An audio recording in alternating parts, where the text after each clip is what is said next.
My name is Michael, and today we're going to be doing a Will It Fit on a 2024 Jeep Wrangler / Gladiator. It is completely stock suspension. It hasn't been lifted. We've got a set of 24x12s, but really if you want to run any 12-inch wide wheel, this will work for you. And a 33 1250 R24, but you would be a 33 1250 20, 18, 17, something like that with a 12-inch wide wheel. Completely stock setup. There's no trimming required whatsoever. You don't need to worry about anything on the front bumper, anything on the rear of the fender. If it was a JK, the previous generation, you'd have an issue. But with the JLs and JTs, they are good to go.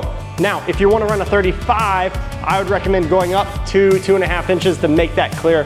But if you're running 33s on a 12-inch wide wheel with a negative 44mm offset, no trimming required whatsoever. If you want to find out exactly what tire and wheel this is, go watch our walkthrough video. And thanks for watching. We'll see you in the next one.